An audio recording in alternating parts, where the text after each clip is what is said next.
¿Fue el Mundial 2026 una conspiración contra la selección argentina? ¡Argentina! ¡Argentina!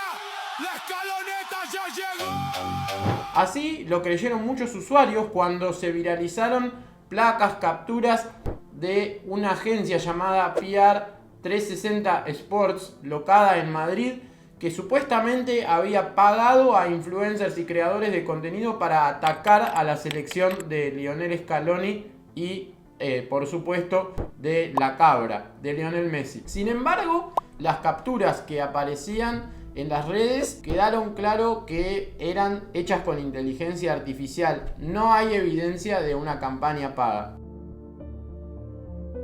Soy Lucas Malaspina y hoy vamos a analizar cómo se formó esta tormenta perfecta en contra de la Argentina y cómo, a pesar de la creencia mayoritaria, no hubo una conspiración ni una campaña organizada desde arriba, sino simplemente una confluencia de narrativas. Para entender este fenómeno hay que mirar hacia atrás. Qatar 2022, aquel momento donde la selección argentina era David, era vista como el débil que finalmente quería coronarse y hacerle cumplir su sueño a Lionel Messi, que tanto había dado al fútbol mundial. En ese momento, la mayoría de las audiencias globales del fútbol estaban interesadas, claramente identificadas con ese objetivo. Y al revés, en este mundial, en 2026, la selección argentina pasaba a ser vista como el poderoso.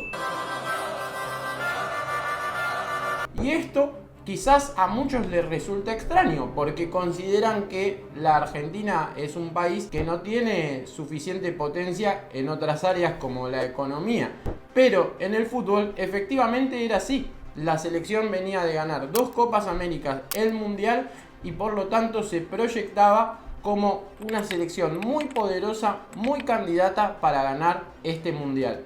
Y había mucha gente que no quería eso. A esto se suma la histórica rivalidad entre el fandom de Lionel Messi y el fandom de Cristiano Ronaldo.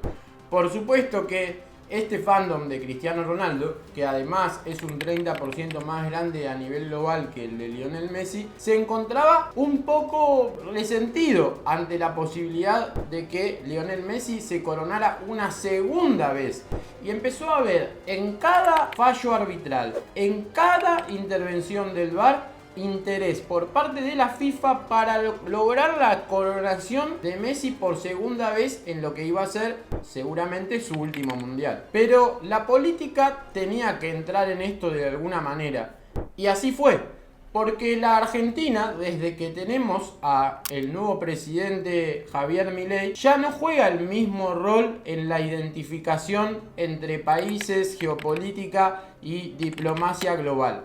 La Argentina pasó a emblocarse con el Estado de Israel y con los Estados Unidos, lo cual llevó a que muchos usuarios pasaran a ver a la Argentina y a la selección de Messi en particular como parte de ese bloque y a cosechar enemigos en relación con esas polémicas internacionales. A su vez, se sumó la foto de Lionel Messi junto con Trump. Sin embargo, las redes sociales privilegian esta alineación entre fotos, contenidos y automatizar simplemente los sesgos de cada uno de los bandos en pugna, por lo cual la Argentina quedó en su selección claramente asociada a Israel, Netanyahu, Trump y los Estados Unidos. Por lo cual, en contraste, una figura que empezó a ascender no solo en la conversación futbolística, sino también política. Porque Kylian Mbappé, la estrella francesa del Real Madrid, venía picando en punta con sus declaraciones en contra de la extrema derecha en Francia y al mismo tiempo tenía todos los pergaminos para volverse una estrella mucho más cercana al progresismo global.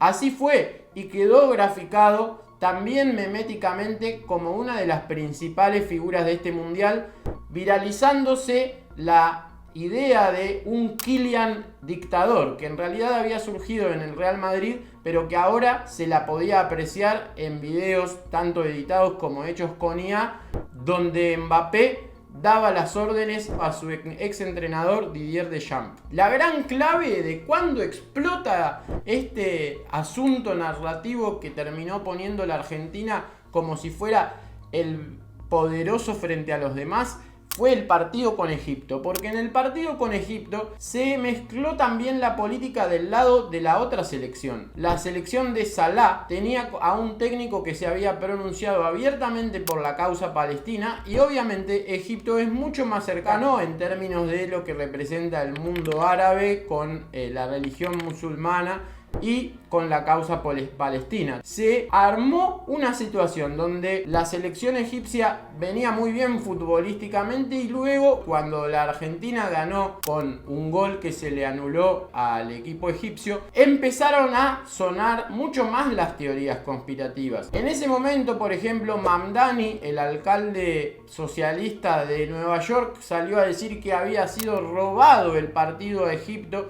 es decir, que aquí vamos a tener un salto cualitativo de inclusión de muchos públicos, no solamente árabes y africanos, sino también progresistas que se van a volver en contra de la Argentina. El fallo de la FIFA a favor de Estados Unidos del delantero estadounidense Balogun, que había sido expulsado y que luego el comité disciplinar de la FIFA decidió reintroducirlo en el torneo, generó aún más polémica y más desconfianza que desbordó hacia la Argentina, porque la desconfianza frente a Gianni Infantino se comunicó con Trump y que luego toma esta resolución, empezó a generar la sensación de que todo podía pasar en el torneo y que también la Argentina quizás había sido beneficiada y que ese gol anulado había sido también producto de las maniobras de Gianni Infantino. Y así llegamos a Argentina-Inglaterra. Mientras que para la audiencia argentina este partido debía eliminar cualquier tipo de sospecha, ya que la manera en que la selección rebatió a los ingleses fue completamente sacrificial, llena de corazón y de energía futbolística. Para el mundo todavía habían sospechas e incluso se incorporó una nueva situación, que fue la situación con la anglósfera, es decir, con aquellos que participan del sistema mediático desde el lado de Inglaterra y que en este caso tenían la visión de que nosotros habíamos ofendido a ese país a causa de la presentación de la bandera o trapo y que decidieron poner la causa de Malvinas sobre el tapete, generando el evento diplomático más importante de la historia del país sin ser políticos ni diplomáticos. ¿Por qué digo esto? Porque en todos los idiomas, incluso en bengalí o en árabe, se expandió de manera brutal la conversación sobre las Malvinas. Y lo dicen con esta palabra, Malvinas. 4-1 fue la victoria que relevó la consultora sustantiva de la que formo parte. En cuanto a menciones, una goleada de la Argentina, porque 4 veces por una se decía Malvinas, es decir que se logró imponer un marco en una conversación translingüística por parte de esa bandera, ese trapo que los jugadores llevaron adelante después de la victoria con Inglaterra. Pero en el sistema mediático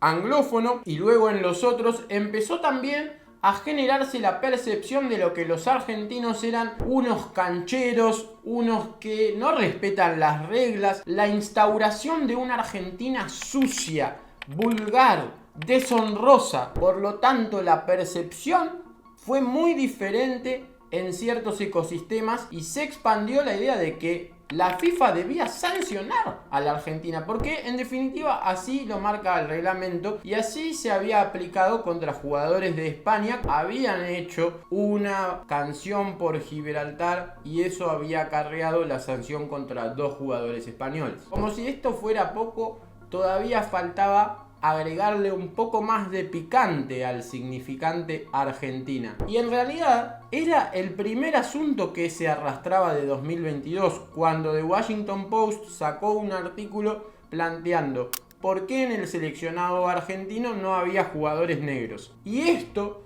empezó a generar una duda, una polémica si se quiere, entre diferentes usuarios del mundo anglosajón de por qué la Argentina era un equipo a su parecer totalmente blanco, aunque en realidad no fuera cierto. Por lo tanto, se empezó a generar la idea de que Argentina era un país creado por colonos europeos que de alguna manera habían trasplantado su etnia en el país. 2024 la cosa se puso mucho peor. Argentina ganó su segunda Copa América durante el ciclo de Lionel Scaloni y Enzo Fernández subió un corte donde se escuchaba a los jugadores cantando "Escuchen, corran la bola", y esto generó una serie de polémicas en torno al racismo de la selección argentina. Porque mientras que la selección argentina cuestionaba en sus cantos el origen realmente francés de algunos de sus jugadores, otros decidían ver en esto que la selección argentina estaba atacando a los afrodescendientes que jugaban en el seleccionado francés. Esto escaló a tal punto que Karina Milei, la secretaria general de la presidencia, fue a pedir disculpas, mientras que la vicepresidenta del mismo gobierno, Victoria Villarruel, dijo que no había que pedir disculpas y bancó a los jugadores y el cántico que habían entonado. Finalmente, la indignación quedó cada vez más claro que era un negocio. Duolingo y Turbus, la empresa de viajes chilena, se sumaron a la conversación contra Argentina, planteando diferentes memes o piezas gráficas que reflejaban su capacidad para intervenir en esta conversación y tratar de rentabilizarla en su favor. Ya no se trataba simplemente de creadores de contenido que buscaban likes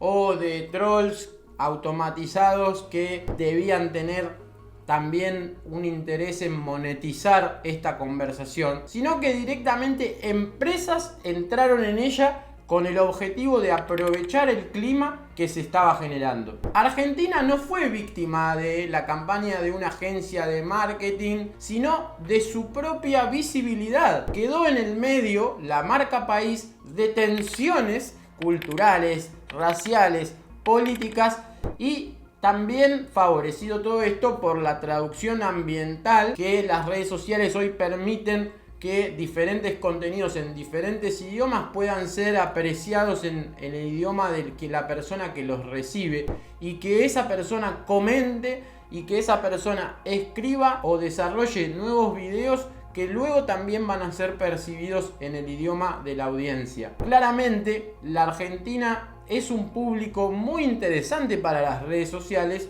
por su intensidad.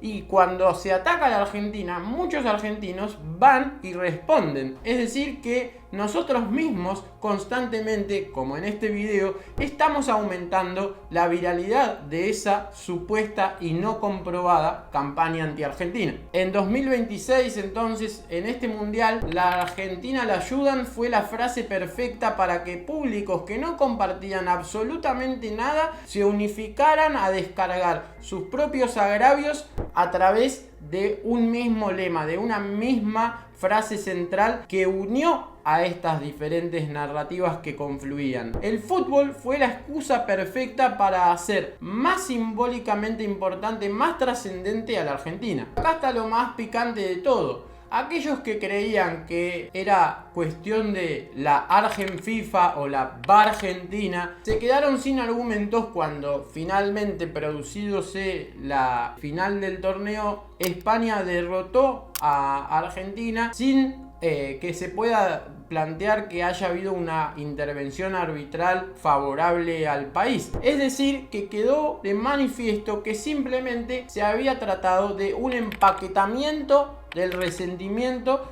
que sirvió para que las plataformas se hicieran mucho más rentables y que más creadores y más influencers e incluso empresas aprovecharan esto en su favor. Muchas gracias por llegar hasta acá. Si te interesa, te recomiendo que veas el informe que hizo la analista en ciencias computacionales María de Los Ángeles Laza, que vas a poder ver dónde las diferentes narrativas de los jugadores que supuestamente fueron en contra de las reglas, tantas narrativas y que confirman lo que aquí resumidamente explicamos, es decir, que no hubo tal conspiración. Por lo tanto, vamos a tener que estudiar mejor, comprender mejor cómo funcionan las dinámicas de redes sociales en asuntos públicos, en comunicación política, y de eso se trata este canal. Así que dale like, suscríbete, agredime, y gracias a eso voy a poder llegar a más gente para que hagamos a este canal parte de la conversación sobre el tema.